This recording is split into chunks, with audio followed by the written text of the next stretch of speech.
মই সন্মানীয় ৰাজ্যিক সভাপতি সন্মানীয় সাংসদ দিলীপ শইকীয়া ডাঙৰীয়াকো অনুৰোধ জনাইছো। ভাৰত মাতা কি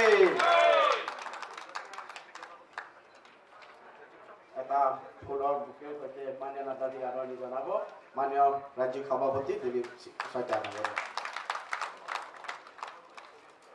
আমাৰ মাজত আন এগৰাকী পৰ্যবেক্ষক হিচাপে উপস্থিত আছে আমাৰ জ্যেষ্ঠ নেতা হাৰিয়ানাৰ মাননীয় মুখ্যমন্ত্ৰী নায়ব সিং চৈনী ডাঙৰীয়া। মাননীয় চৈনী ডাঙৰীয়াক এখন গামোচাৰে আদৰণি জনাব আমাৰ সন্মানীয় মুখ্যমন্ত্ৰী ডক্টৰ হিমন্ত বিশ্ব শৰ্মা ডাঙৰীয়াই এটা বুকেৰ সৈতে আদৰণি জনাব মাননীয় ৰাজ্যিক সভাপতি শ্ৰীযুত দিলীপ শইকীয়া ডাঙৰীয়াই। সকলোকে এটা হাত চাপৰি সৈতে মাননীয় নেতাজী মাননীয় চৈনী ডাঙৰীয়াক আদৰণি জনাব অনুৰোধ জনাইছো।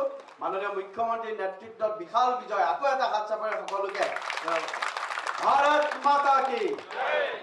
মই এতিয়া সন্মানীয় মিডিয়াৰ বন্ধুসকলক অনুৰোধ জনাইছো ফুলৰ বুকেৰ সৈতে মাননীয় নেতাজীক আদৰণি জনাবৰ বাবে মই সন্মানীয় ৰাজ্যিক সভাপতি সন্মানীয় সাংসদ দিলীপ শইকীয়া ডাঙৰীয়াকো অনুৰোধ জনাইছো। ভাৰত মাতা কি। এটা ফুলৰ বুকেৰ সৈতে মাননীয় নেতাজীক আদৰণি জনাব মাননীয় ৰাজ্যিক সভাপতি দিলীপ শইকীয়া ডাঙৰীয়া। আমাৰ মাজত আন এগৰাকী পৰ্যবেক্ষক হিচাপে উপস্থিত আছে আমাৰ জ্যেষ্ঠ নেতা হাৰিয়ানাৰ মাননীয় মুখ্যমন্ত্ৰী নায়ব সিং চৈনী ডাঙৰীয়া। মাননীয় চৈনী ডাঙৰীয়াক এখন গামোচাৰে আদৰণি জনাব আমাৰ সন্মানীয় মুখ্যমন্ত্ৰী ডক্টৰ হিমন্ত বিশ্ব শৰ্মা ডাঙৰীয়াই এটা বুকেৰ সৈতে আদৰণি জনাব মাননীয় ৰাজ্যিক সভাপতি শ্ৰীযুত দিলীপ শইকীয়া ডাঙৰীয়াই। সকলোকে এটা হাত চাপৰি সৈতে মাননীয় নেতাজী মাননীয় চৈনী ডাঙৰীয়াক আদৰণি জনাব অনুৰোধ জনাইছো। মাননীয় মুখ্যমন্ত্ৰীৰ নেতৃত্বত বিশাল বিজয়।